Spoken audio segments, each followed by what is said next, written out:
أعوذ بالله من الشيطان الرجيم. بسم الله الرحمن الرحيم. يا أيها الذين آمنوا لا تقدموا بين يدي الله ورسوله واتقوا الله إن الله سميع عليم. يا أيها الذين آمنوا لا ترفعوا أصواتكم فوق صوت النبي ولا تجهروا له بالقول كجهر بعضكم لبعض أن تحبط أعمالكم وأنتم لا تشعرون. میرے محترم دینی بھائیو، قرآن کریم کی یہ سورۃ الحجرات ہے، 26ویں پارے کی یہ سورت ہے. اس سورت میں اللہ تبارک و تعالی نے اصلاح نفس کے آداب وغیرہ کو بیان کیا ہے. معاشرتی زندگی، انسان کی آپس میں جو ایک دوسروں کے ساتھ رہ کر ہم زندگی جو گزارتے ہیں اس کو معاشرتی زندگی کہتے ہیں. اس میں کتنی چیزیں ایسی ہوتی ہے کہ یا تو ہمیں اس کا علم نہیں ہوتا یا پھر علم ہوتا ہے اس کے باوجود ہم اسے فالو نہیں کرتے. یہ سورت جو سورۃ الحجرات ہے اس کی 2 آیتیں میں نے آپ کے سامنے تلاوت کی. میں اس سورت میں جو احکام اتارے گئے ہیں وہ بیان کرنے سے پہلے اس سورت کا شان نزول آپ کے سامنے بیان کر دوں کہ اللہ نے یہ سورت کیوں اتاری. آپ کو معلوم ہونا چاہیے کہ جس زمانے میں اسلام پھیلنے لگا، مدینۃ المنورہ سے باہر اسلام دور دراز کے علاقوں تک جانے لگا، تو دور دراز کے علاقے سے بڑے بڑے وفد، بڑی بڑی جماعتیں اللہ کے رسول صلی اللہ علیہ وسلم کی خدمت میں آنے لگی. کچھ دن مسجد نبوی میں مہمان بن کر رہتے تھے. اللہ کے رسول ان کو کچھ باتیں سکھاتے تھے. پھر اس پوری جماعت میں سے کسی نہ کسی کو امیر بنا دیا جاتا تھا اور ان کو ان کے گھر روانہ کر دیا جاتا تھا، اور کہ آئندہ جب بھی ضرورت پڑے گی تو یہ امیر ہم سے رابطہ کرے گا. ایسے ہی ایک بہت بڑا وفد قبیلہ بنو تمیم کا نبی اکرم صلی اللہ علیہ وسلم کی خدمت میں پہنچا. اب ان کو امیر بنانے کی بات تھی کہ اتنی بڑی جماعت ہے، اس میں سے امیر کس کو بنایا جائے. ابھی اللہ کے رسول نے کسی سے رائے معلوم نہیں کی تھی. حضور کی رائے معلوم کرنے سے پہلے سیدنا حضرت ابوبکر صدیق ایک آدمی کے بارے میں کہنے لگے کہ اس کو امیر بنانا چاہیے. سیدنا حضرت عمر فاروق ایک آدمی دوسرے آدمی کے بارے میں کہنے لگے کہ اس کو امیر بنانا چاہیے. حضرت ابوبکر نے اپنی رائے دی، حضرت عمر نے اپنی رائے دی، اور جس آدمی کو دونوں پسند کر رہے تھے ان کے بارے میں الگ الگ رائے قائم کرنے لگے. اور حضرت ابوبکر حضرت عمر اپنی رائے دینے میں اچانک آواز اونچی ہو گئی. حالانکہ اس مجلس میں اللہ کے رسول صلی اللہ علیہ وسلم تشریف فرمائے، حضور کی موجودگی میں دونوں کی آوازیں اونچی ہو گئی. یہ بات اللہ کو پسند نہیں ہے. چنانچہ اسی وقت یہ آیت اتری جو میں نے آپ کے سامنے تلاوت کی. اللہ فرماتے یا ایھا الذین آمنوا، اے ایمان والو، لا تقدموا بین یدی اللہ ورسولہ، اللہ اور اس کے رسول سے آگے بڑھنے کی کوشش مت کرو. ہاں، جب نبی تم سے رائے مانگے تو رائے دو. ابھی تو اللہ کے رسول نے تم سے کوئی رائے مانگی نہیں ہے. حضور کے رائے مانگنے سے پہلے تم لوگ اپنی اپنی رائے بیان کرنے لگے کہ اس کو امیر بنانا چاہیے، وہ کہتے ہیں کہ اس کو امیر بنانا چاہیے. اللہ کی طرف سے ڈانٹ آئی، لا تقدموا بین یدی اللہ ورسولہ، اللہ اور اس کے رسول سے آگے مت بڑھو. واتقوا اللہ، اللہ سے ڈرو، ہر معاملے میں اللہ سے ڈرو. ان اللہ سمیع علیم، اللہ سننے والا بھی ہے، جاننے والا بھی. تم جو بھی باتیں کرتے ہو اللہ کو سب سنائی دیتا ہے. تم کس اعتبار سے رائے دیتے ہو تمہاری رائے دینے کے پیچھے کیا معاملہ پنہا اور پوشیدہ ہے یہ بھی اللہ جانتے ہیں، لہذا اللہ اور اس کے رسول سے آگے بڑھنے کی کوشش مت کرو۔ تو یہ ایک آیت ہوئی، پورا قصہ ہم آگے پڑھیں گے، لیکن اس کے تحت ہمیں یہ بات سیکھنے کو ملی۔ یہ اس وقت یہ آیت اتاری گئی، لیکن قرآن کو اللہ کے رسول کے زمانے تک خالی خاص نہیں تھا، قرآن تو قیامت کی صبح تک ہم سب کے لیے رہبری کا کام کرتا ہے، لہذا اللہ نے جو بھی احکام اتارے ہیں وہ رہتی دنیا تک کے لیے اتارے۔ تو ہمیں اس سے سیکھنے کو ملا، آپس کے معاشرتی معاملات میں جب تک آپ سے کوئی آدمی رائے طلب نہ کرے اپنی رائے سامنے سے دینے کی کوشش مت کرو۔ اور آپ دیکھیے جو آدمی سامنے سے لوگوں کو رائے دیتا پھرتا ہے اس کی رائے کی قدر بھی نہیں ہوتی، معاشرے میں لوگ اس کو اچھی نظر سے دیکھتے بھی نہیں۔ آدمی رائے دینا شروع کرے گا، لوگ باتیں کرنا شروع کریں گے کہ ان کا لیکچر شروع ہو گیا۔ یہ اسلامی طریقہ ہے، اللہ نے سکھایا ہوا طریقہ ہے۔ جب آپ سے رائے معلوم کی جائے آپ رائے دو، دیکھیے آپ کی رائے کی کتنی قدر ہوتی، بغیر مانگے رائے مت دیا کرو۔ اور خاص طور پر جب رسول اکرم صلی اللہ علیہ وسلم جیسے عظیم شخصیت آپ کے بیچ میں موجود ہیں، انہوں نے رائے مانگی بھی نہیں ہے اور آپ رائے دے رہے ہو، یہ تو غلط بات ہے۔ پھر اتنا ہی نہیں، رائے دینے کے چکر میں آواز اتنی بلند ہو گئی کہ اس بات کا لحاظ بھی نہیں رہا کہ محمد رسول اللہ تشریف فرمائے۔ اسی لیے دوسری آیت اللہ نے اتاری، یا ایھا الذین آمنوا، اے ایمان والو، لا ترفعوا اصواتکم فوق صوت النبی، اپنی آوازوں کو نبی کی آواز سے زیادہ بلند مت کرو۔ تمہاری آواز نبی کی آواز سے اونچی ہو جائے یہ تو بہت بڑی بات ہوگی۔ چنانچہ ڈانٹ پلائی گئی، ہے ایمان والو لا ترفعوا اصواتکم فوق صوت النبی، نبی کی آواز سے زیادہ تمہاری آواز اونچی نہیں ہونی چاہیے۔ ولا تجہروا له بالقول كجهر بعضكم لبعض، اور تم اس طریقے سے انہیں مت پکارو جیسے کہ تم ایک دوسرے کو آپس میں بات کرتے وقت پکارتے۔ یہ نبی ہے تمہارے، اور نبی آخر الزماں ہے، سید الکونین ہے، تمام نبیوں کے سردار ہیں جن کے لیے اس جگ کو، اس کائنات کو سجایا گیا ہے۔ وہ نہ ہوتے تو کوئی نہ ہوتا۔ تو ان کو اگر پکارنا ہے تو بڑے ادب اور احترام کے ساتھ ان کا نام لینا چاہیے۔ تو آپس میں جس طرح ایک دوسرے کو پکارتے ہو نبی کو ایسے پکارنے لگے۔ دراصل اس کے پیچھے بھی ایک واقعہ ہے جو اگلی آیت میں آ رہا ہے، ہم بیان کریں گے، لیکن بہرحال یہاں پر یہ بتایا گیا کہ تمہاری آواز نبی کی آواز سے اونچی نہیں ہونی چاہیے۔ نبی کو جب بات کرنے کے لیے پکارو تو ایسے نہ پکارو جیسے کہ تم آپس میں ایک دوسرے کو پکارتے ہو، کہیں ایسا نہ ہو۔ آگے اللہ نے دیکھو کیسی بات کہی، ان تحبط اعمالہم، تمہارے کیے ہوئے تمام اعمال بیکار ہو جائے، وانتم لا تشعرون، اور تمہیں پتہ بھی نہ چلے۔ کہیں یہ بدتمیزی کرتے ہوئے، کہیں یہ بد اخلاقی کرتے ہوئے تم اس حد کو پار کر جاؤ کہ تمہارے کیے ہوئے تمام اچھے کام اللہ کے دربار میں بیکار ہو جائے اور تمہیں پتہ بھی نہ ہو کہ تمہارے اعمال بیکار ہو چکے۔ اس میں فرمایا گیا ان تحبط اعمالکم وانتم لا تشعرون۔ اب اس کے تحت مفسرین کرام نے بہت سارے سبق ہمیں آپس کی زندگی میں سکھائے ہیں جو ہمیں اس پر عمل کرنی چاہیے۔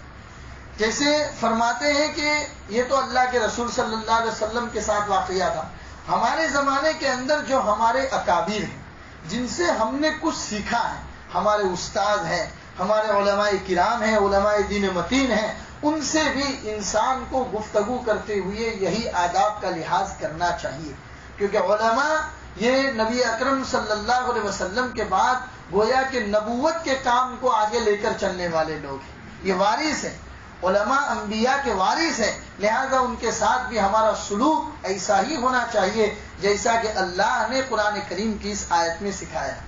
چنانچہ ایک مرتبہ ایسا ہوا کہ سیدنا حضرت ابو درداء رضی اللہ تعالیٰ عنہ حضرت ابوبکر صدیق سے چلنے میں آگے چلنے لگے۔ نبی اکرم صلی اللہ علیہ وسلم نے دیکھ لیا، حضور نے حضرت ابو درداء کو بلایا اور کہا کہ یا ابا درداء، تمہیں کیا ہو گیا ہے، تم ابوبکر سے آگے چلنے لگے؟ تمہیں معلوم بھی ہے یہ سورج جو روزانہ نکلتا ہے اور اس کی روشنی پوری دنیا کے تمام انسانوں پر یعنی جہاں پر جاتی ہے، ابو بکر سے زیادہ فضیلت میں بڑا ہوا کوئی آدمی نہیں تھا۔ انبیاء کے بعد اگر کسی کا رتبہ ہے، نبیوں کے بعد اگر کسی کا رتبہ ہے تو وہ سیدنا ابوبکر صدیق رضی اللہ تعالیٰ عنہ۔ اے ابو درداء تم ان سے آگے چل رہے؟ چنانچہ حضرت ابو درداء نے اسی وقت تنبیہ ہوئی اللہ کے رسول کی طرف سے، فوراً معافی مانگی اور حضرت ابوبکر سے پیچھے ہو گئے۔ دوسری آیت میں کہا گیا کہ اپنی آوازوں کو پست کیا کرو۔ چنانچہ در منصور کی روایت ہے کہ جب یہ آیت نازل ہوئی جس میں اللہ نے یہ بات فرمائی کہ ایمان والو اپنی آوازوں کو نبی کی آواز سے بلند مت کرو، اور آیت کیوں اتری تھی؟ حضرت ابوبکر اور حضرت عمر کی آواز اونچی ہو گئی تھی، اسی لیے یہ آیت اتری تھی۔ چنانچہ در منصور کی روایت میں ہے کہ حضرت ابوبکر صدیق رضی اللہ تعالیٰ عنہ نے فرمایا یا رسول اللہ میں اب آپ سے اس انداز سے گفتگو کروں گا جیسا کہ کوئی کسی کے کان میں سرگوشی کرتا ہے، یعنی میں اتنی آواز پست کر کے آپ سے بات کروں گا۔ یہ تو حضرت ابوبکر کا حال تھا۔ سیدنا حضرت عمر کا حال تو پوری زندگی یہ رہا کہ کبھی کبھی اللہ کے رسول کے سامنے بولتے تھے تو اتنا آہستہ بولتے تھے کہ اللہ کے رسول کو یہ کہنا پڑتا تھا ابوبکر عمر ذرا اپنی بات دوبارہ کہو، ہمیں سنائی نہیں دی تمہاری بات۔ حالانکہ حضرت عمر کی آواز پہاڑی آواز تھی، جب وہ کھڑے ہو کر اعلان کرتے تھے اس زمانے میں مائک تھا بھی نہیں اور ان کو مائک کی ضرورت بھی نہیں تھی، اتنی پہاڑی آواز حضرت عمر فاروق کو اللہ نے عطا فرمائی۔ اس کے باوجود اس آیت کے اترنے کے بعد جب بھی اللہ کے رسول سے ہم کلام ہوتے تھے تو اس انداز سے بات کرتے تھے کہ حضور کو یہ فرمانا پڑتا تھا کہ عمر دوبارہ کہو، ہم نے سنا نہیں۔ اور اس کے علاوہ روایتوں میں آتا ہے کہ حضرت عبادہ بن صامت، حضرت ثابت بن قیس، ان کی آواز طبعی طور پر بڑی پہاڑی آواز تھی۔ اس آیت کے اترنے کے بعد انہوں نے اپنی آواز کو اور زیادہ مدھم کر دیا اور زیادہ دھیرا بنا دیا، یہ در منصور کی روایت کے اندر۔ تو اس سے پتا چلا حضور اقدس صلی اللہ علیہ وسلم کے زمانے میں جو آیتیں اتری اور ہمیں جو سبق سکھایا گیا وہ ہمیں اپنے معاشرتی زندگی میں بھی سیکھنا چاہیے۔ بچوں کو اپنے والدین کے سامنے آواز بلند نہیں کرنی چاہیے، اس انداز سے بات نہیں کرنی چاہیے جیسے کہ قرآن کریم کے 15ویں پارے میں سورہ بنی اسرائیل میں اللہ تبارک و تعالیٰ نے فرمایا کہ تم اپنے ماں باپ کے ساتھ اس انداز سے گفتگو مت کرو کہ تمہارا ڈانٹنے ڈپٹنے کا انداز ہو جائے۔ آج ہم کہتے کتنے نوجوان ہمارے ایسے ہوتے ہیں کہ کچھ پیسہ کما لیتے ہیں یا پڑھ لکھ لیتے ہیں، کچھ اپنی زندگی میں کچھ بن جاتے ہیں تو پورا ایٹیٹیوڈ بدل جاتا ہے، ان کا پورا رہن سہن بدل جاتا ہے، ماں باپ سے گفتگو کرنے کا انداز بدل جاتا ہے، ماں باپ سے اس انداز سے بات کرتے ہیں کہ شاید یہ خود ان کے باپ ہیں۔ حالانکہ اسلامی طریقہ یہ نہیں ہے، قرآن کا سکھایا ہوا طریقہ یہ ہے کہ ماں باپ کے ساتھ جب بات کرو ولا فرمایا کہ نرم انداز سے ان کے ساتھ گفتگو کرو، ولا تقل لهما اف ولا تنهرهما وقل لهما قولا کریما۔ اف بھی مت کہو، اف بھی مت کہو، یعنی ایسا انداز بھی نہیں ہونا چاہیے کہ تمہاری گفتگو سے ماں باپ کے سامنے اف نکلے۔ ولا تقل لهما اف ولا تنهرهما، جھڑکو بھی مت۔ آج کل کے نوجوانوں کا انداز ہے بات بات میں اگر ماں باپ کو، کیونکہ بھائی تم نئے زمانے کے ہو، ماں باپ پرانے زمانے کے ہیں، تمہاری بات جلدی سے ماں باپ کو سمجھ میں نہیں آئے گی تو فوراً کہہ دیتے ہیں کہ تمہیں سمجھنا پڑے، آپ ہماری بات نہیں سمجھ سکیں گے۔ ارے اللہ کے بندے، یہ تیرے ماں باپ ہیں، یہ تیری بات اس وقت بھی سمجھتے تھے جب تو بولنا بھی نہیں جانتا تھا۔ چنانچہ فرمایا ولا تنہرہما وقل لہما قولا کریما، 15 پارے کی آیت ہے، ان سے گفتگو کرو انتہائی ادب اور احترام کو ملحوظ رکھتے ہوئے۔ تو یہ اسلام کی تعلیم ہے میرے بھائیوں۔ چنانچہ روایتوں میں آتا ہے کہ بعض علماء کرام نے روزہ اقدس پر جب مدینہ المنورہ میں حاضری ہوتی ہے، روزہ اقدس پر بھی زور زور سے درود و سلام پڑھنے سے بھی منع کیا کہ اللہ کے رسول صلی اللہ علیہ وسلم تو اپنی قبر مبارک میں زندہ جاوید آرام فرمائے، ہم سلام کرتے ہیں تو اللہ کے رسول ہمارے سلام کا جواب دیتے ہیں، لہذا وہاں ایسی کوئی حرکت نہیں ہونی چاہیے کہ جس سے میرے اور آپ کے آقا کو تکلیف پہنچے۔ کتنی مرتبہ ہم دیکھتے ہیں روزہ رسول پر جب حاضری ہوتی ہے وہاں چپل نکال کر جو باکس میں رکھے جاتے ہیں، کتنے لوگوں کو دیکھتے ہیں کہ وہاں سے شوز یا چپل اٹھایا اور اتنے زور سے نیچے سے پٹکتے ہیں کہ چپل کے پٹکنے کی آواز آتی ہے۔ کہتے اللہ کے رسول آرام فرمائے میرے بھائی، کم از کم کسی اور کا نہ صحیح کائنات کے دو جہاں کا تو خیال کیجئے، یہ آرام فرمائے، تم اتنی زور سے چپل یہاں پر پٹکتے ہو، تمہیں خیال بھی نہیں ہے اس کا؟ درود و سلام زور سے پڑھنے سے منع کیا ہے، پھر تمہارے چپل پٹکنے کی آواز تو کہاں تک جائے گی؟ اس لیے فرمایا روزہ اقدس پر بھی جاؤ تو بڑے ادب اور احترام کے ساتھ۔ اللہ ہم سب کے حاضری کو مقدر فرمائے۔ میرے بھائیو، جب بھی روزہ اقدس پر حاضری ہو، نیت کرو انتہائی ادب اور احترام کے ساتھ ہماری حاضری۔ لوگوں کو دیکھتے ہیں موبائل نکال کر ویڈیو بناتے ہیں، بعض لوگ تو اسی وقت کال، انٹرنیشنل کال پہ ہوتے ہیں اور کہتے ہیں ماں باپ سے یا بیوی سے یا جو بھی ان کے آن لائن ہوتا ہے ان سے بات کرتے ہوئے کہ میں روزہ رسول پر حاضر ہوا ہوں۔ ارے اللہ کے بندے، تو روزہ رسول پر حاضر ہوا ہے تو کائنات کے دو جہاں تیرے سامنے ہیں، ان کے سامنے ادب اور احترام کے ساتھ درود و سلام کا نذرانہ پیش کرنا چاہیے، اور اس کی بجائے تو دوسرے کاموں میں لگا ہوا ہے۔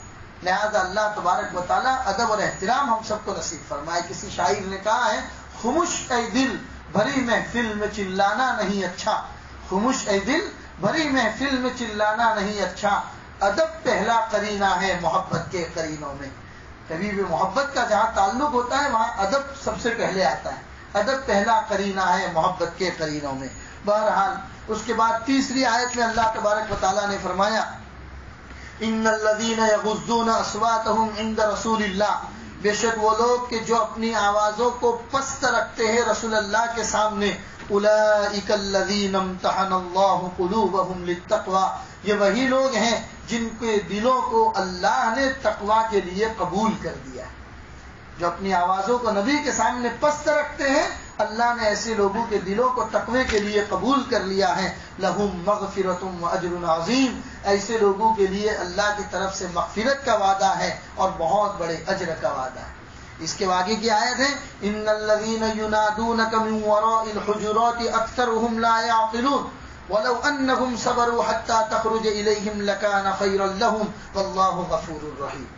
یہ آیت میں آپ کو بتا دوں کہ یہ جو ڈانٹ ڈپٹ والی آیت اتری، یہ قبیلہ بنو تمیم کے بارے میں اتری، اور یہ قبیلے کا پوری جماعت جب مدینۃ المنورہ پہنچی تھی تو دوپہر کا وقت تھا۔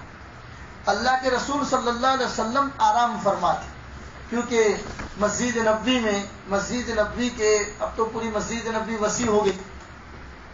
اللہ کے رسول صلی اللہ علیہ وسلم کا جو محراب تھا، محراب کے سامنے والے حصے میں ازواج مطہرات کے 9 کمرے بنے ہوئے تھے۔ بعد میں جب سلیمان بن عبد الملک کا زمانہ آیا تو اس نے ان تمام کمروں کو مسجد نبوی کے اندر لے لیا۔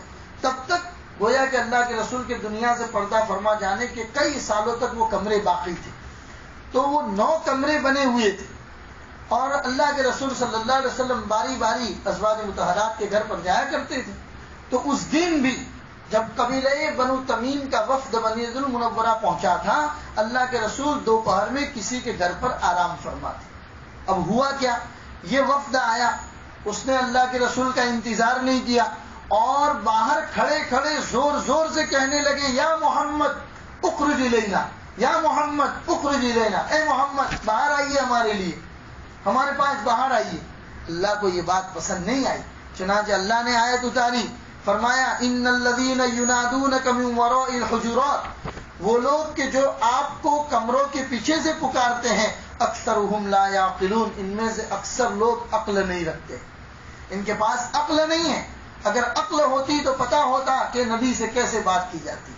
حالانکہ اللہ تبارک و تعالیٰ نے قرآن کریم کی دیگر آیتوں کے واسطے سے نبی کے سامنے پیش ہونے کے طریقے بھی بتائے، اور خود نبی اکرم صلی اللہ علیہ وسلم نے اپنے صحابہ کو کر کے دکھایا، پریکٹیکلی کر کے دکھایا۔ چنانچہ ایک مرتبہ ایسا ہوا کہ قبیلہ بنو سعد کے کچھ لوگ اللہ کے رسول کے پاس تشریف فرماتے، عصر کے بعد کا وقت تھا، حضور ان کے ساتھ گفتگو فرما رہے تھے کہ دیکھا کہ خود حضرت سعد تشریف لا رہے جو اس قبیلے کے سردار تھے۔ اللہ کے رسول صلی اللہ علیہ وسلم نے دور سے دیکھ لیا تو جو لوگ حضور کے پاس بیٹھے ہوئے تھے، حضور نے ان کو تعلیم دی اور کہا کہ کھڑے ہو جاؤ اور جاؤ اپنے سردار کا اکرام کرو۔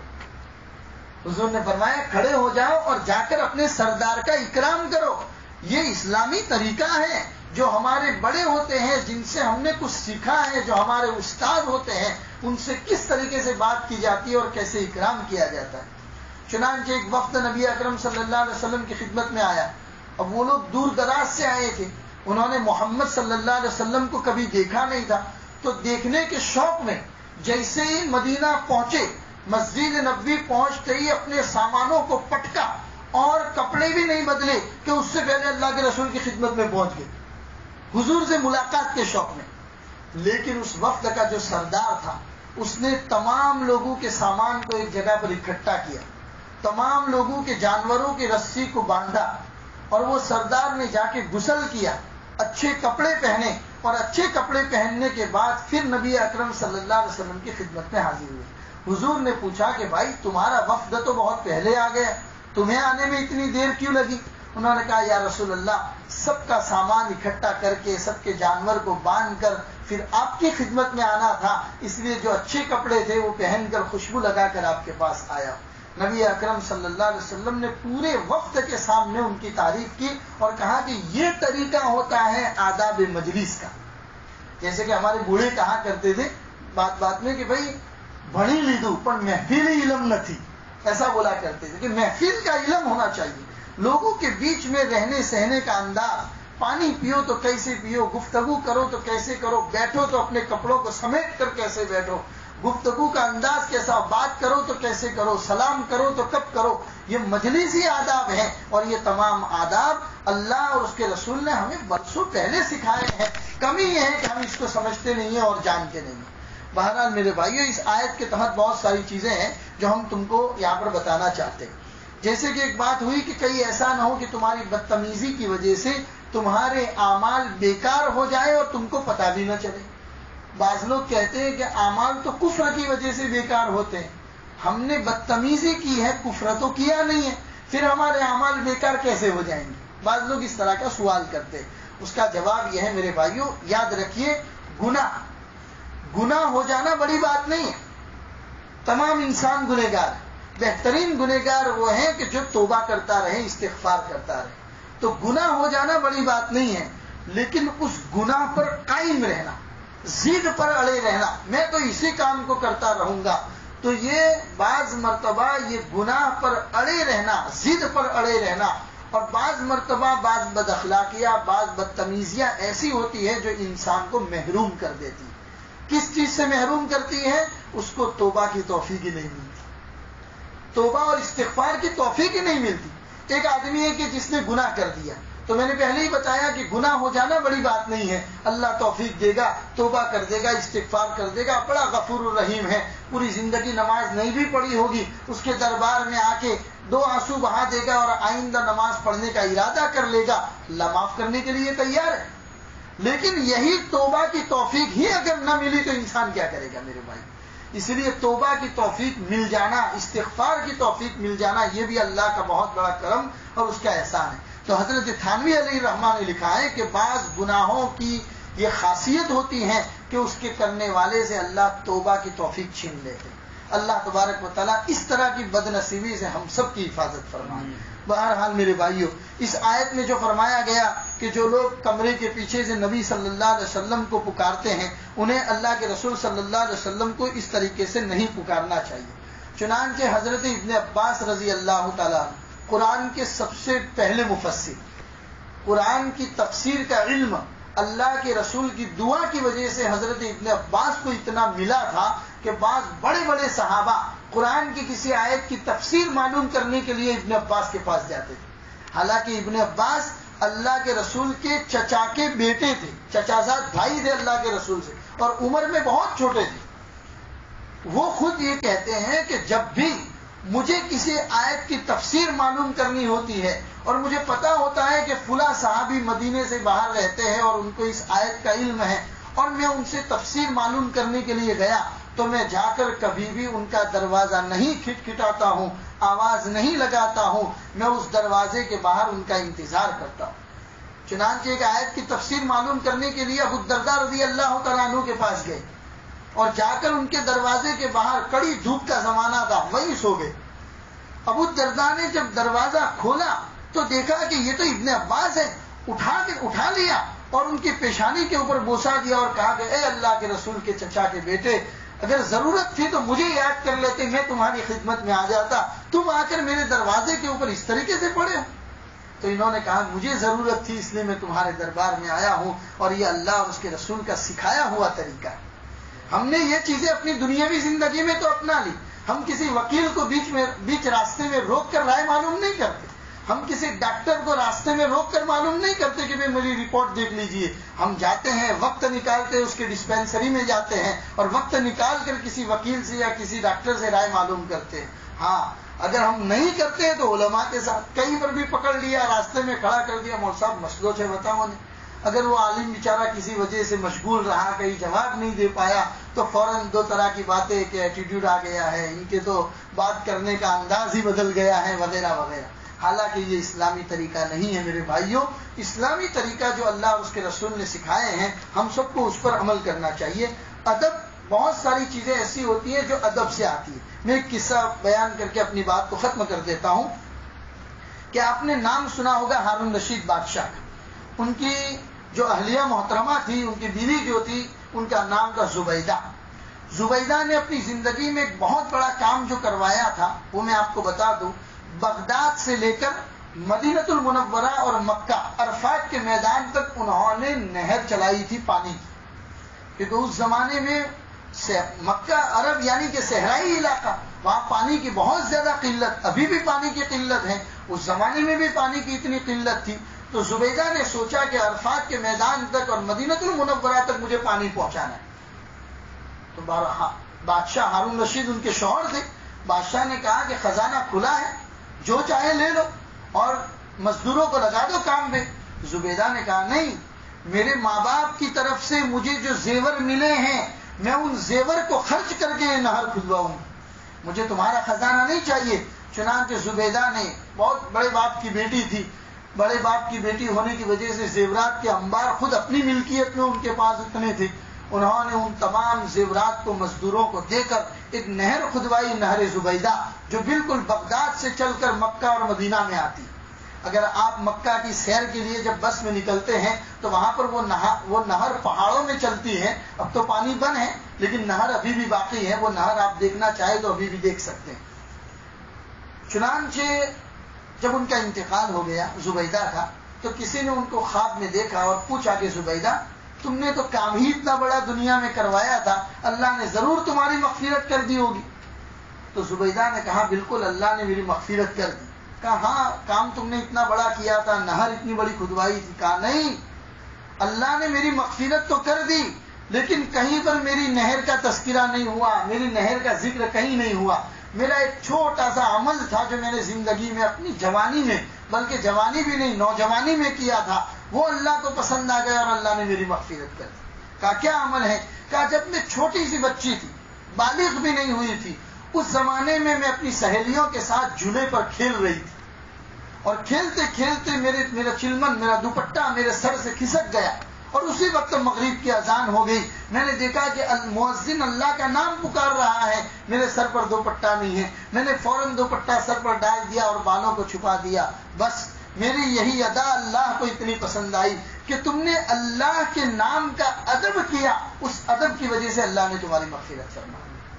تو ادب بہت بڑی چیز ہوا کرتی ہے میرے بھائیوں، اور ادب سے بہت ساری چیز دنیا میں بھی حاصل ہوتی ہے اور وہ آخرت کا حصہ بھی بنتی ہے۔ اللہ تبارک و تعالی ہمیں دنیاوی زندگی میں بھی ان تمام چیزوں پر جو قرآن میں بیان کیا گیا اس پر عمل کی توفیق عطا فرمائے۔ اللہ تبارک و تعالی کہنے سننے سے زیادہ عمل کی توفیق عطا فرمائے، اور دعاؤں کا بھی اہتمام کرے۔ رمضان المبارک کا مہینہ ہے، دعاؤں کی قبولیت کی گھڑیاں ہیں۔ بعض کتنے رشتہ دار ہمارے بیچارے بیمار ہیں، ان کے لیے دعا کریں۔ کتنے مصلی اپنے رشتہ داروں کی دعاؤں کی درخواست کر کے جاتے ہیں۔ ہمارے عبد القادر بھائی چپل والے پیچھے جو مسجد کے بہترین اور مضبوط مصلی ہیں، ان کی اہلیہ کا بھی انتقال ہو گیا۔ ایک اور بیٹری والے دادا یہاں آتے تھے، ان کی اہلیہ کے بھی انتقال ہو گیا۔ اور اس طرح سے بہت سارے ہمارے رشتہ دار جو اللہ کو پیارے ہو گئے، ان تمام لوگوں کے لیے دعا کرے کہ اللہ ان کی مغفرت فرمائے، کروٹ کروٹ پر چین و سکون نصیب فرمائے، اللہ تعالیٰ ان کی قبروں کو منور فرمائے، اللہ ان کی قبروں کو جنت کے باغیچوں میں سے بہترین باغیچہ بنائے۔ اسی طریقے سے جو لوگ حیات ہیں لیکن بیمار ہیں، اسپتالوں میں ہیں، ان کے لیے بھی دعا کرے کہ اللہ تبارک و تعالیٰ ان کو بہترین تندرستی عطا فرمائے۔ خاص طور پر کورونا کی وجہ سے جو لوگ اس میں مبتلا ہیں، اللہ ان کو شفائے کاملہ عاجلہ دائمہ مستمرہ نصیب فرمائے۔ سبحان ربک رب العزة عما یصفون وسلام علی المرسلین والحمد للہ رب العالمین.